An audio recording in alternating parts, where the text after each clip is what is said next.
to the Board Game Community Show. I'm your host, Riley Stark.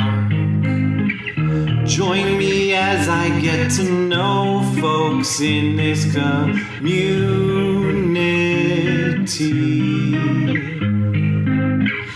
They could be designers or streamers, podcasters, YouTubers, publishers, whatever. Really anything with an "er" at the end of its title is welcome here on the Board Game Community Show.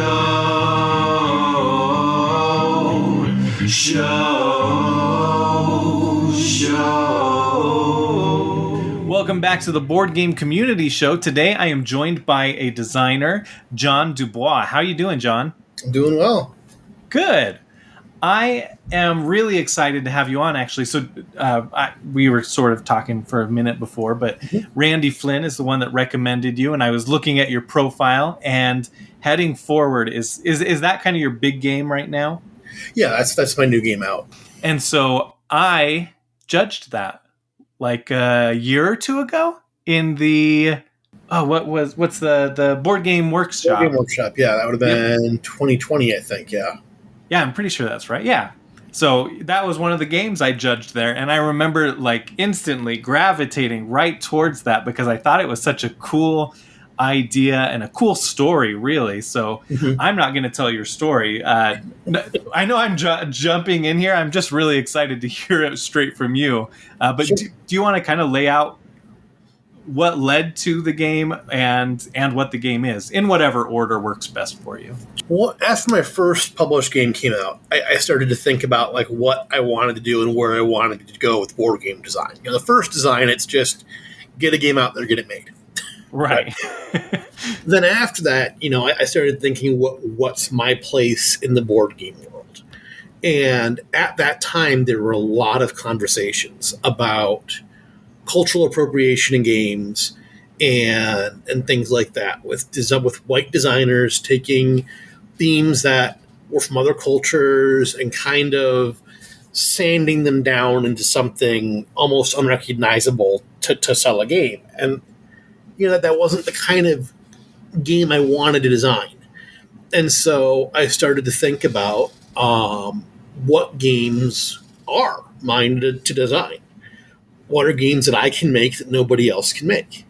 And if I can't think of those, what am I even doing here? And so the first one I thought of is a game that still hasn't been published about local history from my hometown. And then I was at dinner with a friend, and he suggested making a game about disabilities, because that was something I did frequently online, was disability advocacy, and it's something I do as part of my day job. And even then, I was still kind of like, well, there's a lot of people who can tell disability stories better than I can. It's still like it's something I'm involved in, but it's not really kind of mine.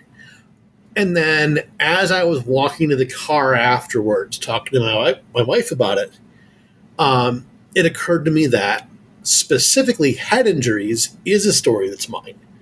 Because in April 2015, I had a bad car accident and got a head injury. And the process for recovering from that was interesting because both my wife and I, in our professions, work with head injuries.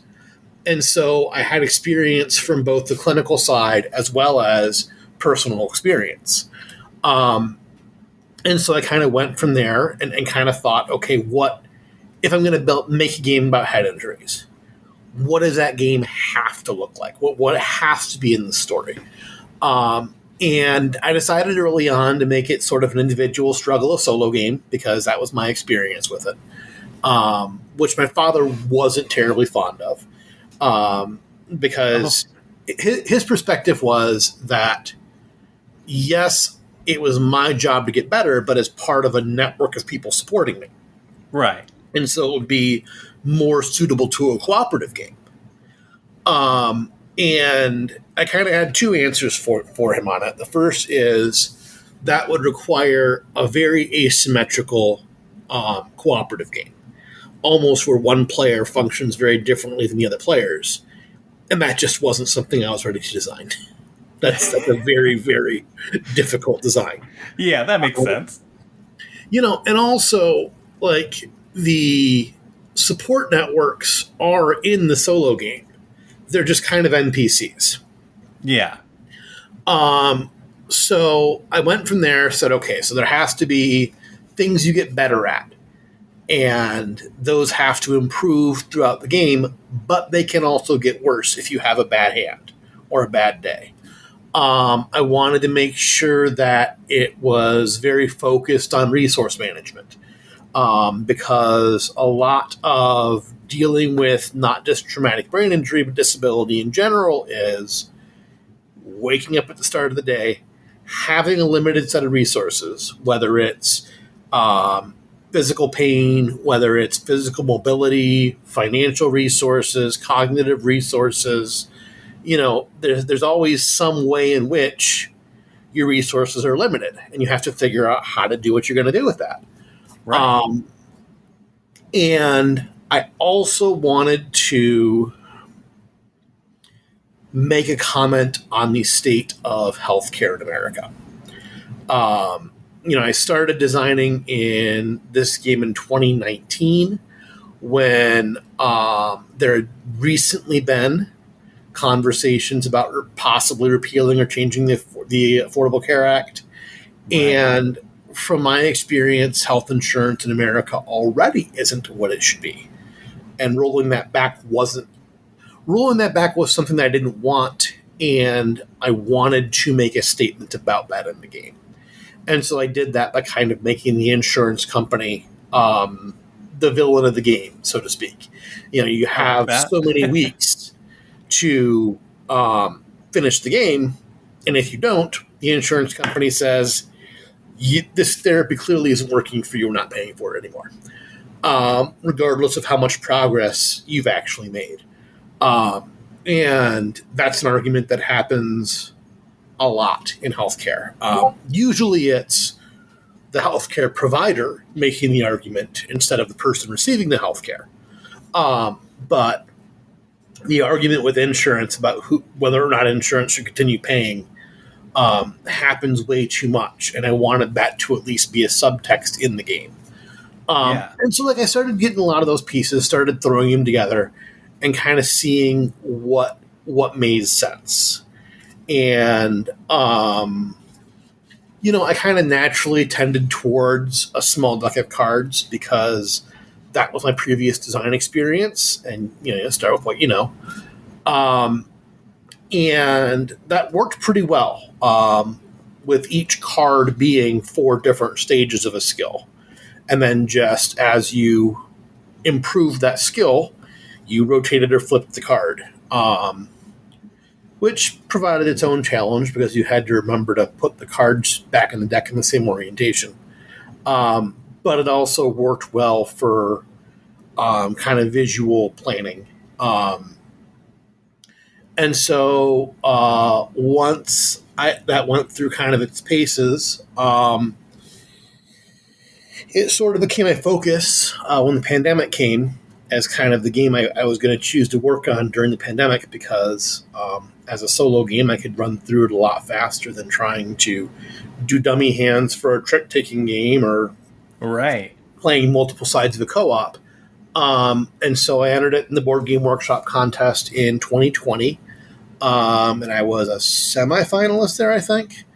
And then I also participated in the pitch project, which Jay Cormier and Sen Fun Lim ran. And in both those contests, I got a lot of the same feedback, which was, this is a good game. This is an important game that nobody in their right mind would make. Just saying it's a good game, but it's a pretty poor product. It's a one-player game. A lot of companies won't even touch a single-player game. It's got a very how did the one publisher put it? It's got a theme that is not fun. Oh, sad. Well, It's about something that isn't fun. yeah. And usually my response to that is, how many copies has Pandemic sold? But that wasn't persuasive.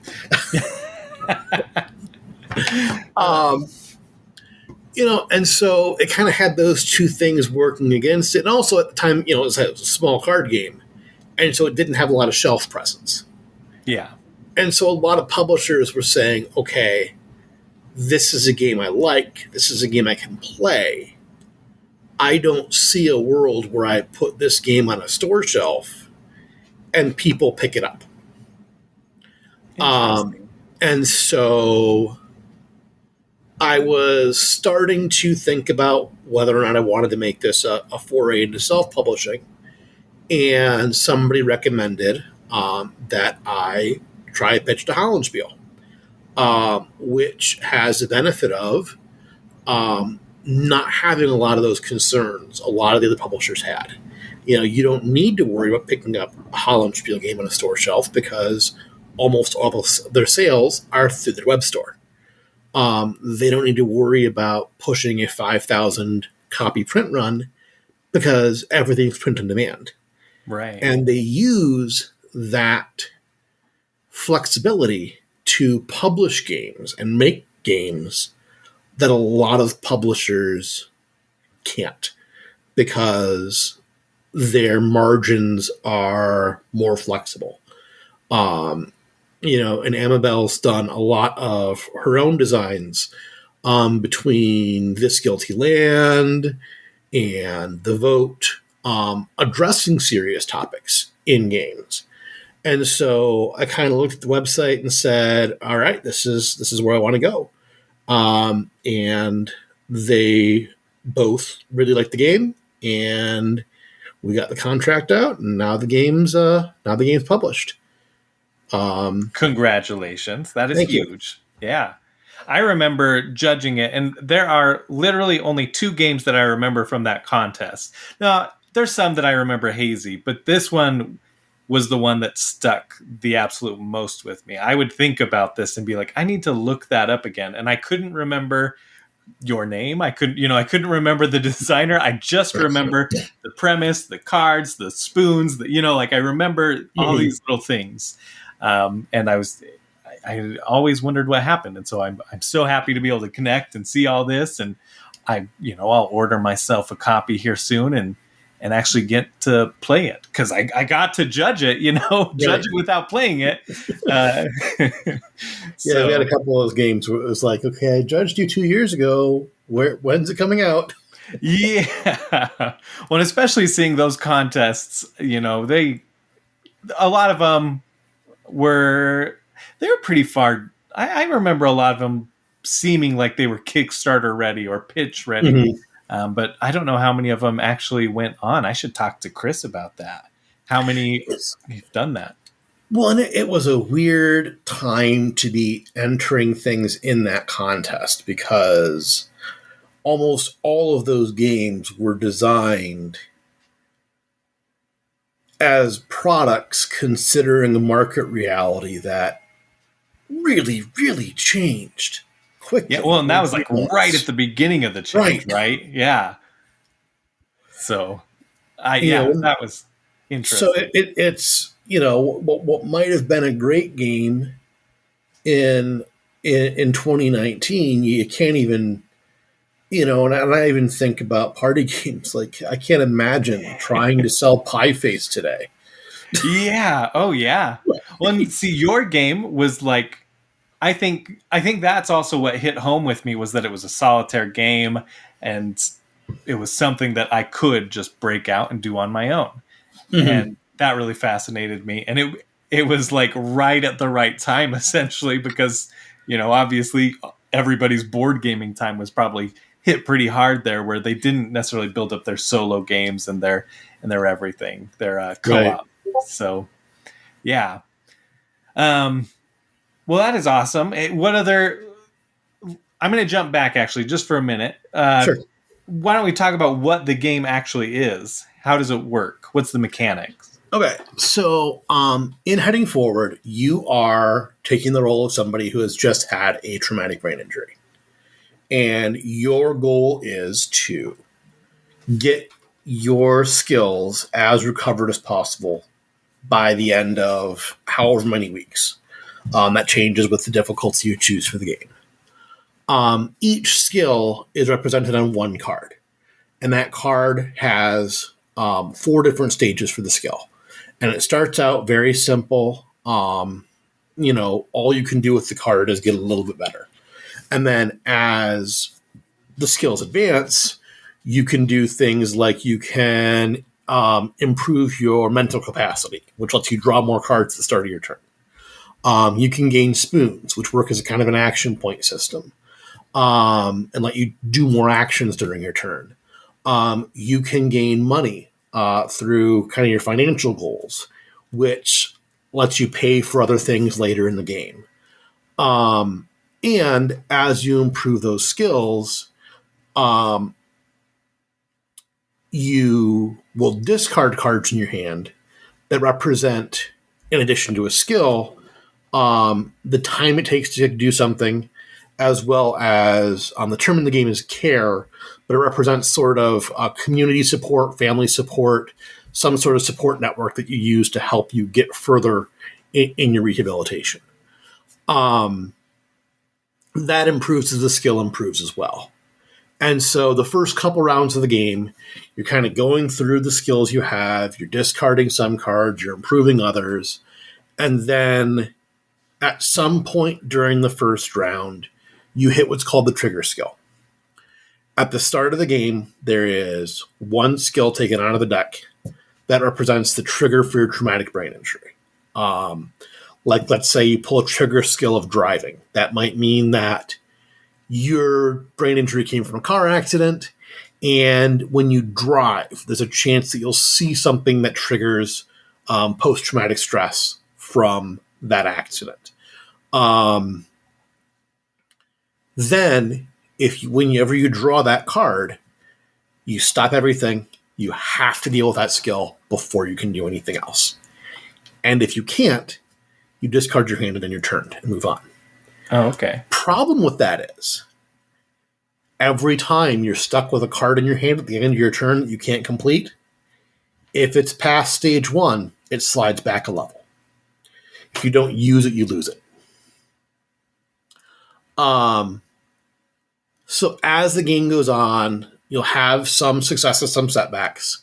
Eventually, you get to a point where you will have in your hands stage 4 skills. They're as advanced as they can possibly be, and you can complete them.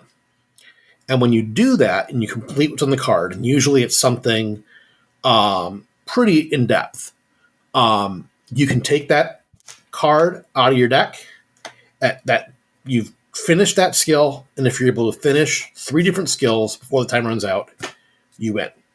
If time runs out, you don't win, and the insurance company, does their thing. And so the core of the game is hand management, resource management, and trying to develop this balance between all the different things you have to do. There are a lot of ways in the game to get caught up and overcommit to a resource. And you'll end up having a lot of that resource, but you won't be able to do anything with it. If you push too hard into the cognitive skills, you'll have this handful of cards, but you won't have any spoons. So you can only play one card a turn still. If you develop too many spoons without developing the other skills, you'll have all this time in the world to do actions, but you won't have anything to do with it. If you focus too heavily on the financial skills, you will earn money, but money can't buy improvement. And so it's kind of this balancing act between the resources that kind of pushes you towards improving those skills. And one thing that I made sure to keep in the game is it's not like progressing the skills is universal. Most of the time when you play the game, even if you're successful, you are going to finish that game with skills in your deck that are still at level 1 or 2. Because there's so many things you can do in a rehabilitation program that you need to pick and choose. Yeah. And that's true in real life as well as in the game, is that you have to choose what areas of improvement are most important to you and most relevant for your life. And what shape your therapy takes is based on that. Same thing in heading forward. You pick skills early on that you're going to improve. You don't necessarily have to stick with them, but as you play through the game, you're going to find that there are some skills where you want to improve this skill to reach the game's end state, but improving this skill doesn't help you get there. Right. And so there's kind of that ebb and flow as well. Very interesting. While designing it, did you ever get to points where you were like, ooh, this is too real or too, like too heavy maybe? So there were a couple of skills that I had to mechanically, it was too heavy. Mm-hmm. And, and I always thought in everything in terms of like, what are you actually doing as you're playing these cards? And the one that I remember is that a lot of the way the game plays changes based on what your trigger skill is. Because when you complete the trigger skill, you still do what's in the card, except you don't gain brains, spoons, or money. So one of the skills is attention. Your ability to pay attention to what's going on. And the thing you do when you complete that skill and improve that skill is you remove cards from your deck. Oh. Just take them out of the game. Starts out with, something in your discard pile. You remove a card from discard pile from the game. And as you move on, you're just taking 3 or 4 cards out of your deck. And it's only like an 18 card deck. It's not a very big deck. Oh, wow. And the effect of it was designed to be you're improving the quality of your hand every hand. Right. But time moves on the calendar every time you reshuffle your deck. Oh, so speeding up. So, right. So you've got these better hands, but now you're going to have fewer hands for the rest of the game. Yeah. And that was mitigated because when you could just choose not to do that turn. Let's discard the attention card for resources this turn instead of playing it as a skill. Well, if attention's a trigger skill, you don't have that choice. Oh. So now, every time you hit your trigger card, you're removing a card from your deck. And because you're removing a card from your deck, you're hitting that trigger skill more often. And there was one time of playing through it, I ended up with a deck that was smaller than the amount of cards I drew. And every single turn, I was hitting this card.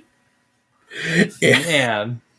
And so, I got done, and okay, obviously, mechanically, I have to do something about this, soft lock game can put on you.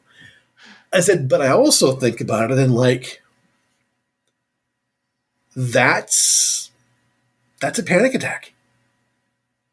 Oh, yeah. That's what that is. That is your anxiety and panic being triggered to the point that you can't focus on anything else. And so you can't break that. And it's that's on the one hand, it was something mechanically I had to fix. And on the other hand, I'm I actually managed to create a real world situation in this game. Yeah. That is really fascinating how it kind of lent itself to that. So, in terms of me encountering anything with my personal recovery, I haven't done that because honestly, designing the game um, ended up being a therapeutic technique for me in terms of processing. So when I started designing the game, I was 4.5 years out of the head injury, and generally speaking, the growth you've made from your head injury more than 5 years afterwards, that's your new normal. Oh, okay. Like there just becomes this point where the amount of progress you're making just gets slower as your brain settles into a new routine. Right. Um, and I was still having some symptoms that I didn't want to be my new normal. I was still having some memory issues. I was still having to, sometimes I was driving to work and there was a car accident on the side of the road. I got anxious and had to pull over. Um, there were still some things that, didn't stop me from going to work, but I'd be a half hour to an hour late sometimes. Uh-huh. I'd miss something I needed to do. And that just wasn't something, it was something that I felt like I should be beyond. And the process of designing the game and thinking more critically about what goes into recovering from a head injury, it kind of helped me process a lot of the feelings I was having about that. And that even played into, like, as I was starting to write sample turns for the rule book, it was, normally I write a sample turn by like throwing components out, throwing them on the table, and just doing it. And I'm like, nah, this time I'm going to like pull out the cards that are like, these are the skills that were hard during my head injury recovery. Uh-huh. And that's what I'm going to work with as the example. And I actually wrote the example of play, although this didn't make it into the final rule book. Like the example of play that I submitted to Hollandspiel in the rule book, it was written in the first person. Which, and that was a way that I kind of played with how games work a bit. Is like, there's a lot of like, do you write in the second person? Do you write in the third person? And I'm like, nah, I'm writing this one in the first person. Interesting. Works for you, right? Yeah. I think that's kind of eye-catching. Well, that's really interesting, though. And was this your fourth published game? Depending on how you want to think about it. This was, I think about it as my third published board game. My first published board game had a standalone expansion, so you could call it fourth. Oh, okay, gotcha. But this one is kind of the fourth, where it's a new design system. Oh, okay, gotcha. Yeah. For the third. The third/fourth. Right. Oh, that's fun. And this is my deck. The deck of, I guess it's 36 cards and a playmat is my largest board game design. Oh yeah, physically. Yeah, I saw that there was kind of like a calendar, right? Essentially, that's like the playmat, so that you can track your days, which I thought was a fun design. Are your other games 18 cards? Well, one of them is 18 cards. And then there's a standalone expansion, also 18 cards. And the other one's just a postcard. Oh, really? Yeah. Oh. Which one is that? That one is 500 Miles. Okay, great. So, Button Shy they do a board game of the month club. And for one of the years, they did a series of games. Every month you get a postcard game that was inspired by a one-hit wonder. And so I picked up 500 Miles and I made kind of a penny pushing game out of it. Oh yeah? How does that work? Literally, the entire object of the game is the back of the postcard has lines on it that are mile markers. Oh, nice. And the object of the game is to be the first person to have their penny walk 500 miles without then walking 500 more. Oh, nice. And so it's kind of like, get your flick the penny so it lands in between these two lines. Like it's a very basic dexterity game, but it fit the theme really well. That's funny. That's awesome. And then your other game with the expansion is that I don't know how to say it. It's Avignon. Avignon. Avignon. Mm-hmm. Okay. Yeah. So what's that one? So that one is a two-player influence building game where it's based on a time in the history of the Catholic Church when there were two people claiming to be Pope. And they were trying to get various people to support their claim as Pope. And so much in the same way, that's kind of the theme on the abstract game. You and your opponent are rival popes, and you're trying to collect members of the Catholic Church to join your congregation and support you as Pope. And if you're able to collect 3 members of the congregation before your opponent does, you win. And it's a basic tug of war system, or it's action, selection, tug of war, pull things towards you, push guys you don't want away from you. It's a quick 5-10 minute game that probably now is built up to a 15 or 20 minute game if you actually play with all the expansions. Nice. Because that's how expansion creep works. Yes, yeah, absolutely. It's not often that an expansion comes out and it's like, oh, this turns an hour game to a 40-minute game. Well, it's one of those where it's like, so there's different. Each expansion has different character cards, and the base game has 6 characters, and the expansion adds another 6. And then there's a couple of other mini expansions. A couple of them add 3 more characters each. And then there's one that adds like a couple other modules with mini rules you can tack on. Like, it's one of those where if this was a game that had a more traditional publishing model instead of the 18-card wallet game model, I'd probably be looking to publish or get them to print like a second edition that's a 54-card box. Oh, okay. That basically included a lot of the expansion content as the full game, and just that base 6-character version as the introduction game. I'm always super impressed with how clever people get on those 18-card games anyways. Like, just the base. Man, it blows my mind. Well, it's one of those where, like, Avignon was kind of one of the first ones Button shied at. Mm-hmm. Avignon...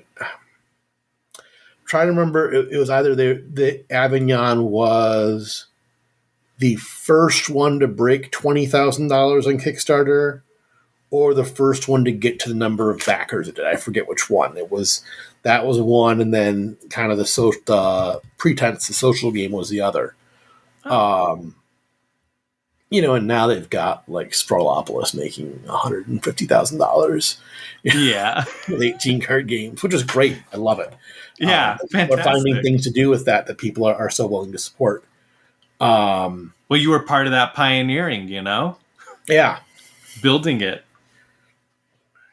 So, bravo. Thank you. Well, that is really awesome. What about unpublished games? How many games a designer's got probably so many ideas in their head, but what's kind of the furthest along that you can talk about? I have 3 games that I'm working on right now. One of them is kind of like, there's a co-design I'm working on with John Gilmore that is kind of like, it's done and it's there, and we're trying to find the right publisher for it because it's very toyish. And it's kind of component heavy, and we have our eye on a particular intellectual property for it that like various publishers have gotten to various stages of discussion with the intellectual property holder, but like we're still kind of like in this kind of always searching for publishers holding pattern with it. Uh-huh. And then I'm working on two others. I'm working on my own on it's a cooperative game about the auto strikes that took place in my hometown in the 1930s, where kind of the gist of the strikes was where previous strikes there was a lot of picketing outside the factory. In this strike, the workers actually went into the factory, sat down at the stations, and just refused to do anything. And it was this kind of the start of a new tactic that stopped, in this case, GM, from bringing in outside workers because where are they going to go? Yeah. And it ended up, the historical event led to GM recognizing the auto union for the first time. It was one of the big labor actions that legitimized the National Labor Board, because that was a new thing under Roosevelt at the time. So the game is you're trying to keep control of the factory long enough for GM to decide it's not, they're losing too much money by you being around, and then negotiate. It's almost the opposite of heading forward. Heading forward, you're trying to accomplish these goals by a certain time. In Striking Flint, your goal is run out the clock. Yeah. Don't lose for this long. Very interesting. Yeah, that sounds awesome. And then I am working with Doug Lewandowski on a asymmetrical trick-taking game, where each player has each hand a different scoring condition. And so, to kind of translate it to a traditional deck of cards, it could be like one player scores points by collecting spades, and another player scores points by collecting face cards. And so there's a lot of times where they don't necessarily care, except to stop you from getting points whether they get this trick. And at other times, everybody wants the trick. Right. And there's just it's a really neat dynamic, given that you bid at the start of the hand on which scoring and being able to pick scoring condition first, and then you have to try to use what you've got in your hand in the scoring condition to the best of your ability. And it's been really fun and to work on, and we're just kind of that's one that really suffered from the pandemic because it's an around the table game. Yeah. It's really hard to do trick taking virtually. Yeah, understandable. And that's kind of all I'm working on right now. This is, I try to stay in a position where, like, obviously, if I have a game that takes off and hits the moon and I can quit my job, I'll be thrilled. But there's also a certain amount of privilege in this being a side hustle, where if a month goes by and I don't have time to work at anything, that's okay. Right. I'm not hurting myself if something happens and I can put the game down to go take my kids to the zoo instead of being like, no, I really got to get this fifth iteration in today. Yeah. And I also have the ability to, when someone asks to collaborate or asks about a collaborator, kind of look at their online behavior and say, I don't think so. That's something that I would like more people to do, but I also understand that a lot of people can't afford to. and I'm just very lucky to be in a position where I can. Yeah. And where when I look for publishers, it's not just a publisher who is a good financial fit for the game, but a publisher who I think is a good values fit for me. That is really important, I think, especially nowadays.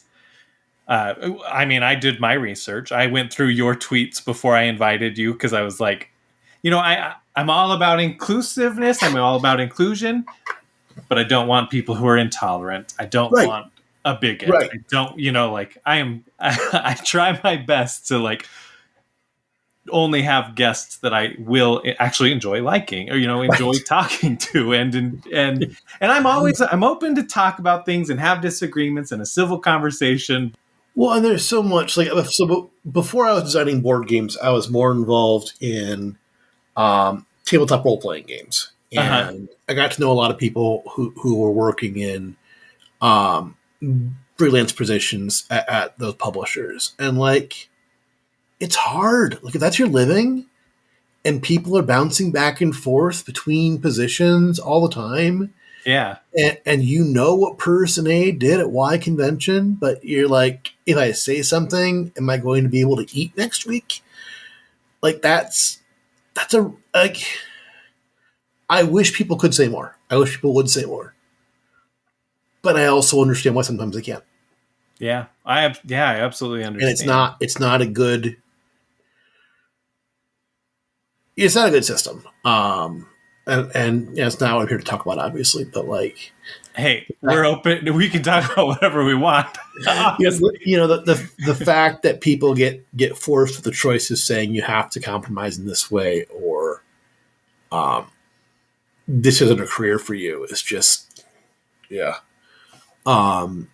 That's less so in board games, I think, just because there's a much wider variety of publishers and but it's it still happens. I still know people who get started in a project and they're like, wait, you brought who on? The rut row. And it's and I'm sure some days I'm gonna miss something because you can only keep your ear to the ground so much. But Oh, I yeah. try.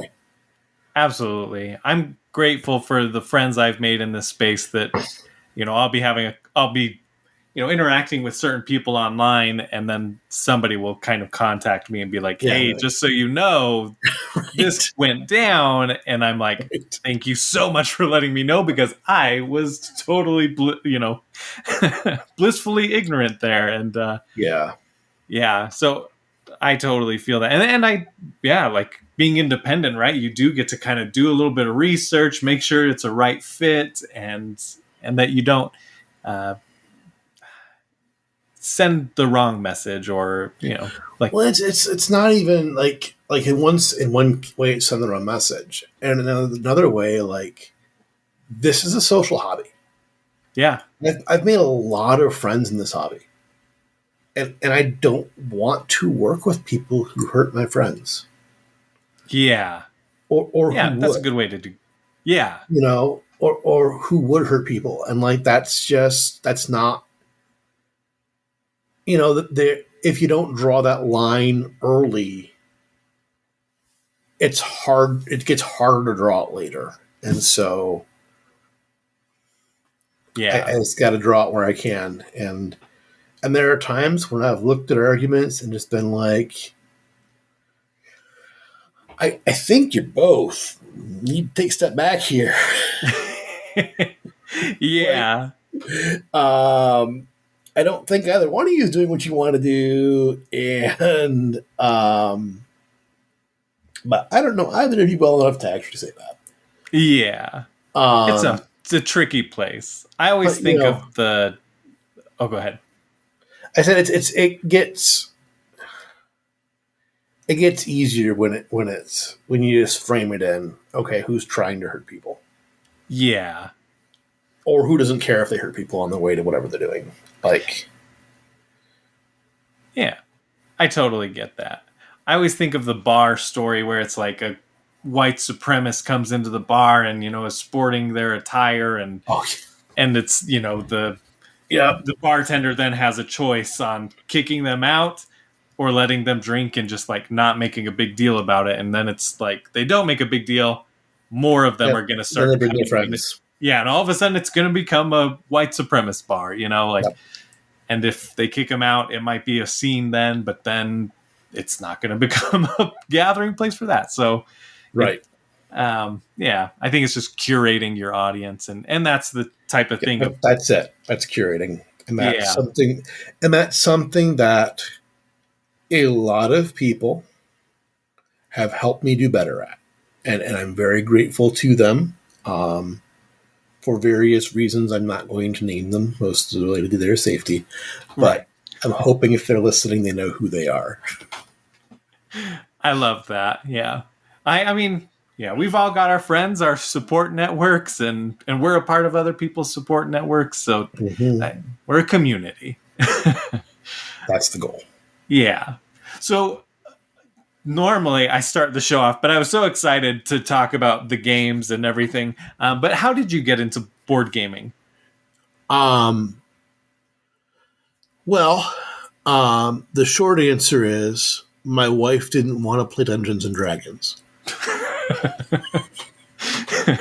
Good answer. I was really heavily involved in that community prior to meeting my wife.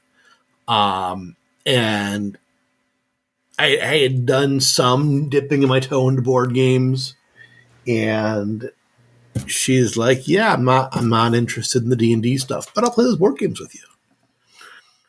And it just became a matter of what kind of did I want to spend my resources on games she would play with me or games she wouldn't. Yeah, I love that. It's the Our Family Plays motto. Board games Yep. are an investment in family, Mm-hmm. So that is spectacular. I mean, that brings me to the next question I ask when I know people are married or have a partner is, do you game with them? So how often do you guys game? Do you two game? It used to be a lot more when we had younger kids and we had less pandemic. Yeah. You know, we try to do a game night a month at least. Nice. You know, now that we're starting to get more settled, she just changed jobs. I changed jobs a little bit. I'm going to try to start getting something out, with her, with the kids, at least every week, just to get back into that habit. Yeah. I think it's fun, right? If you can, that's great. If Mhm. not, it'll happen. So, what I was going to ask if you play with your kids too, but it sounds like you do on occasion, do. right? Yeah. Mm-hmm. Do any of them or all of them play test your games? No. Okay. Well, no, I'm sorry. My wife does. My kids do not. Okay. Actually, I have never beaten my wife at Avignon. Oh, wow. That game we have been playing that game in some form or another for 8 years. I have never beaten her. Wow. At one point, she joked that the reason I kept making expansions was I was trying to make the game complicated enough that I could win. That's awesome. I love that. I love hearing game designers make games where they just can't seem to win. I think that every designer has those games where they're like, I designed this and I feel like I should be able to win, but I just can't. So that's incredible. Do you still play any RPGs? I haven't in a while. Yeah. I still dig out I will play with. I'll still read them and I'll do some solo stuff. I just did this past weekend. I tried out the Dungeon Hero Zine games. It's kind of like a little short solo RPG.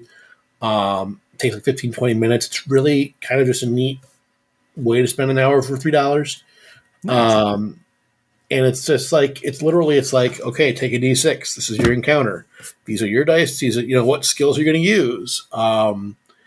kind of in the same way you would in D&D, only it's a lot looser, because you're the only person you're accountable to for your rule system. Um,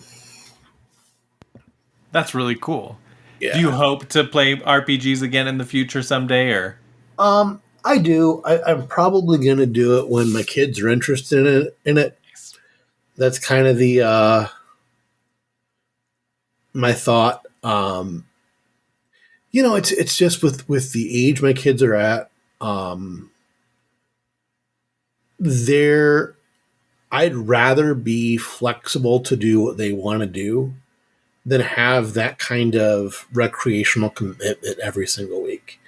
Oh yeah. Right now, board game nights you can reschedule. You can cancel once in a while. If you're canceling on D&D every other week, you're not being a good participant in the game. And that's not what I want to do. Yeah. Board games are essentially, I mean, board games for the most part, you play it and you're done that night. Right. It's one session. Yeah. Obviously, legacy games exception, but Right. But I'm just not going to be in a position where I've got to choose between this D&D commitment or taking my kids to the zoo. right. We'll go to the zoo. Yeah, So, that makes perfect sense. Well, outside of board games, let's go outside of this lovely hobby that we are in. And what do you enjoy doing? I enjoy visiting museums. And I've kind of got this local rotation of museums that we visit. And we kind of go every time there's a new exhibit. Most recent one, our local history museum had an exhibit where they actually got some of the Apollo mission moon rocks. Oh, So they had a big Apollo thing going on, and that was, my daughter was super into that. So that was cool. I do a lot of reading, both fiction and nonfiction. That's kind of my wind down when things are getting anxious as I pull out a book.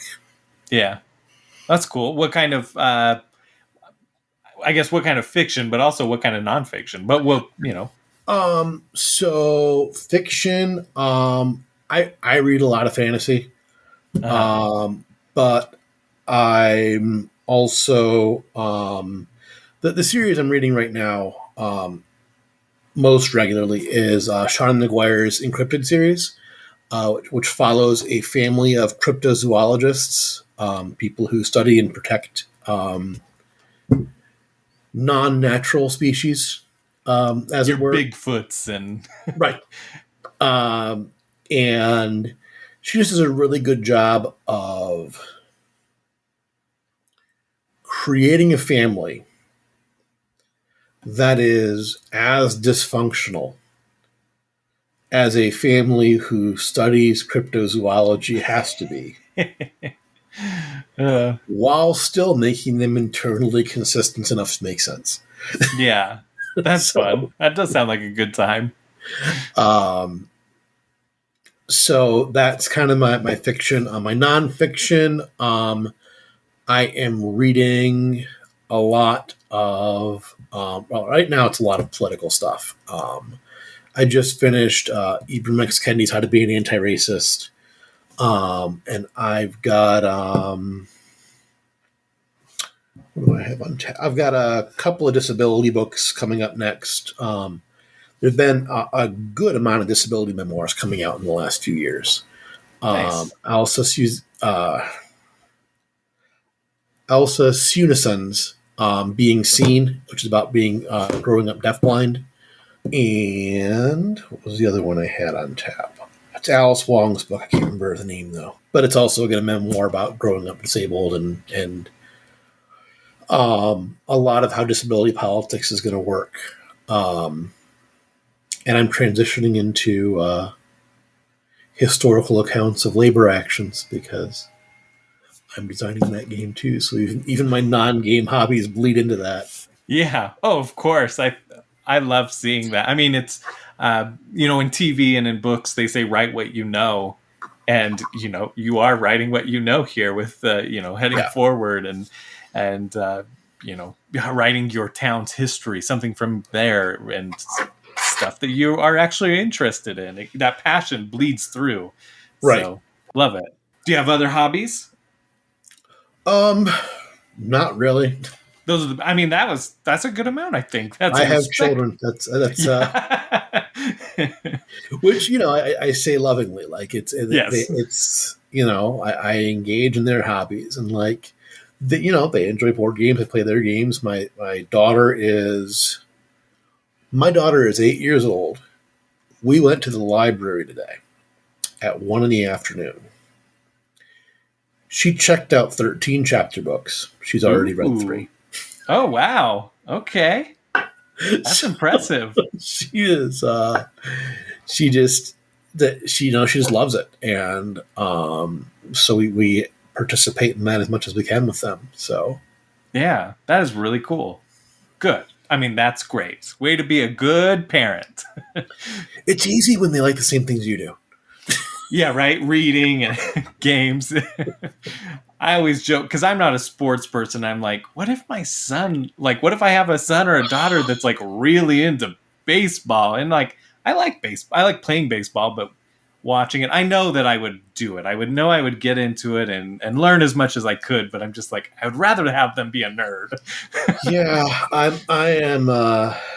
That's kind of my big fear right now is to be big sports kids, and both because my experience with sports as a kid was not great, and because I really just have a lot of issues with how sports transitioned back into in person after the pandemic, and I still haven't fully processed that and gone with like, really, this is how you did that?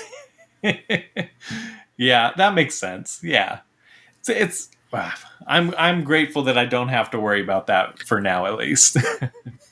Well, let's go to ridiculous theme. So ridiculous theme, we each come up with some sort of ridiculous, silly, whatever theme for a board game. It doesn't have to have mechanics or anything. It can literally just be a theme, but if you want to add a little flavor to it, you can. Do you have one? So, are you familiar with State Line Road in Kansas City? No. Okay, so Kansas and Missouri border each other, and Kansas City straddles that border. And there is a road that goes down the middle of Kansas City called State Line Road. Various businesses have moved their headquarters to the other side of State Line Road multiple times because one state started offering bigger tax breaks than the other. Oh. And so that is the theme is that you are one of the states on one side of State Line Road, and you are trying to, it's an economic game, you're trying to get as much business income in your state as possible just by getting them to move across the street. I like that. That is interesting. Look at that. Historical, you just pull right from there. Man, does this come from like reading nonfiction? Is this that one I heard in a podcast. Okay. And there was that one, I forget whether it's the same city or a different city, but they actually had a situation where there was a mall on a state line or a city line or something like that. Mm-hmm. And there would be businesses that would move to the other side of the mall to get a better tax rate. Interesting. That's so crazy. But no, I pull a lot of that from, like, I believe really heavily in hyperlocal design. Like, I think that every designer should try to design a game about where they're from or something particular to where they live, because it's a way to get unique games and unique themes. Yeah. Oh, yeah. I always try and think of that kind of thing of like, so I'm part Native American and my grandfather was a storyteller. You know, they weren't allowed to write down the stories. They had to sit down with another storyteller. They would pass it on, and then they would have to repeat it exactly the same way. And they could only do it at certain times of the year too. Like it's not like they could just be like, what story do I want to? It's like, no, this is, we're at this period of the year, and this is the story that's told. So he would do that. He would go around in full garb and go around to schools and do those kind of presentations. And I always think how fun it would be to have some sort of game that could convey that. But as white presenting as I am, I also worry about how that would come across and being able to do with that right. I mean, I would definitely be, reaching out to some relatives and reaching out to cultural consultants and trying to make sure that I really got it down right. But I do think that would be a fun thing of like the storytelling and being able to like spread culture, be able to spread. I mean, I don't know how ridiculous theme that is, but like a very meaningful theme of being able to show, kind of what that Native American history is and those traditions and there's different roles in there too. I mean, yeah. So that could be something fun. That wasn't the one I had originally come up with, but as we were talking, I was like, oh, like this is something near and dear to my heart that I've actually put a lot of thought and effort into, but I've always been really scared to actually do because I want to do it right. Yeah. I mean, I whenever I ask people that question, I hear so many interesting things. Like I heard somebody talk about they could do a game about rival street gangs in Manchester. Like just, again, something that nobody knows about besides them. Yeah. Yeah. That is so fascinating. Oh man, that was a good, I mean, you like kind of flipped that on me because I was thinking of like a museum game or something because you had been talking about, you love going to the museum and stuff. And so I had like started thinking of how that could work. But then the way you phrased that question, I was just like, no, this is the answer. So bravo. Thanks for, I almost want to change how I ask it now of like, what's something personal that you would like to make a game about? But that's not ridiculous theme anymore. It's not ridiculous theme. It's hyper local theming, and that's that's a service to the community. Yeah, that really is. That is so cool. I mean, ridiculous theme is too because you can always get something fun out of the ridiculous stuff. But. It's true. Yes. Yeah. Well, my wife. So a lot of the games that I've designed and spent a lot of time on, I have a plethora of mental health issues, and so I'll make that into a game. Like, what's it like living with ADHD? What's it like being bipolar? Like, and I'll gamify it, and then we'll play it, and she'll be like, "This is really interesting," but also like gamifying mental health problems is like really hard to do, and so I end up like retheming it so it's something else. But yeah, and it's funny because like when people talk about gamifying things related to mental health, like there's stuff that just people don't even think about until someone tries it. I don't know if you've read Super Better by Jane McGonigal. So she's a neurologist who also had a head injury. And she developed her own game for helping her to regain her skills and to kind of cope with her recovery. But she published a book about how games help people heal in terms of specifically injury and trauma. And there's stuff in there like people talk about games to help treat PTSD. The game with the most clinical research behind it when it comes to treating PTSD is Tetris. Huh. Why is that? Because the way Tetris engages the brain directly interacts with how PTSD interacts with the brain. And it kind of interferes with it. And like there's clinical research on like playing Tetris reduces PTSD symptoms. That is fascinating. Yeah. Huh. That is so cool. And I think I look at like Tanya Pobeda, who's doing all this research into board games and people she's connected with. And it'll be really interesting seeing in 5-10 years how much research will start going into board gaming. And because it's grown exponentially. Like it's It's great. I love seeing that. And with that growth, I think naturally should come better understanding of what we're doing. Well, right. And it's starting with like kind of the bigger industries in gaming. And people talk about video game research. There's a lot of research into role playing games because in the modern form they've been around longer. But like, and people still kind of think about board gaming as family game night as opposed to, even what I do at work when I'm a speech pathologist. And I work at a school and I bring board games into school. I straight out of college, I was playing apples to apples with kids. Oh, I love it. Because they're working on identifying items in a category. Right. Comparing and contrasting items. Thinking of words that, thinking of descriptions for words.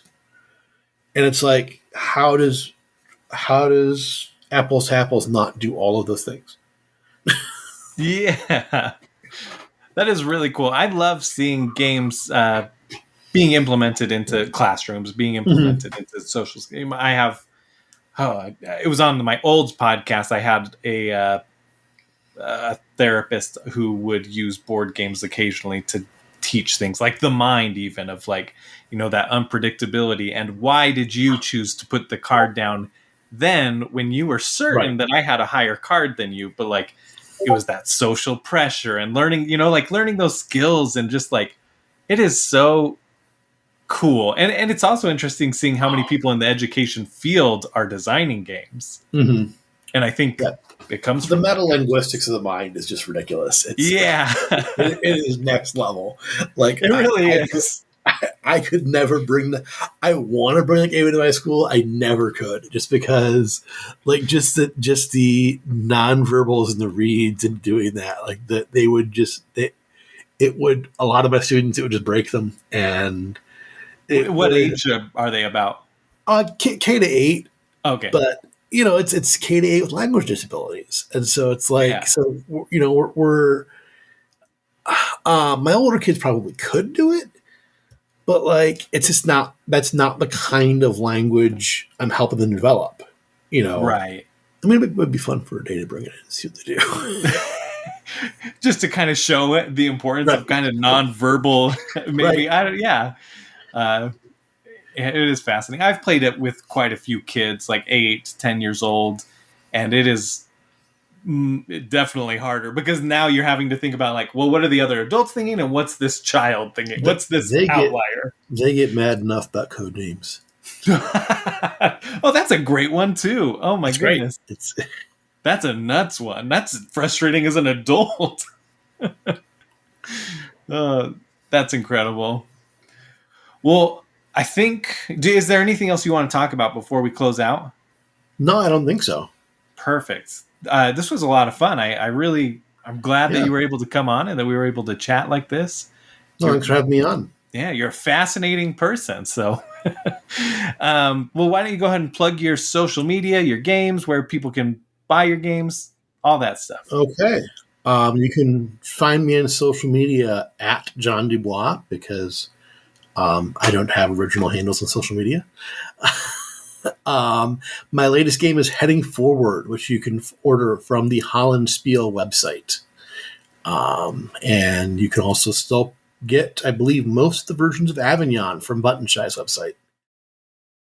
Thank you, John, for coming on. It was really great to get to know you and hear your story. And I am super excited to try your game. And thank you for listening. If you enjoyed the show, you can go to iTunes, rate, review it. That would help the show get seen more and just show appreciation.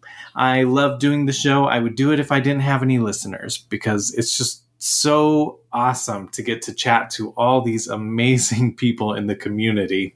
But it also feels good to get a little recognition. You can also interact with me on Twitter at RiledNerd. You can email me, TheBoardGameCommunityShow at gmail.com. I would love to hear from you. I love interacting with people. Tell me what games you've been playing. Just feel free to chat with me. I'm a chill person. If you're interested in actual play podcasts, I do one where I am the BM, aka Bunker Master, for a TTRPG based on the TTRPG of the Borderlands universe. It is so much fun. It's mostly comedy. There's a little drama in there, there's some action, but it's definitely more adult. So if that ain't your cup of tea, don't worry about it. As with every guest, you can go to the episode description and I will have links to their social media or anything necessarily relevant to what we talked about. So go check the episode description for those links. If you want to see my beautiful face, then at the end of the month, the last Thursday of the month, I'm usually doing a show with the Board Game Captain and Board Game Grand, and we usually have a guest. It is called Board Game Insight, and it's on the Board Game Captain's channel. So you can check that out, chat with us live, or watch it after the fact. I sometimes also play games with Mr. Rao Gaming, Ryan Rao, and have an awesome time doing that. So you can go check out those videos. And that is it. Until next time, keep nerding out. So this is actually I'm gonna go way back to high school. So in high school, we were playing Taboo with our family. So me, my parents, my younger brother, and younger sister. And my brother and I were in high school, and we had discovered Magic the Gathering, which meant that we had an entire group of language to talk about various words that had nothing to do with the actual English language use of those words. We could start reading off rules text for cards, and none of those words would be on the taboo list, but it would communicate exactly what the taboo word was. To the point that my mother banned Magic the Gathering from Taboo. And I still think about that when it comes to like people having, their own, contextual language. And also when I play Codenames, and I have to remember who has and hasn't had various media experiences.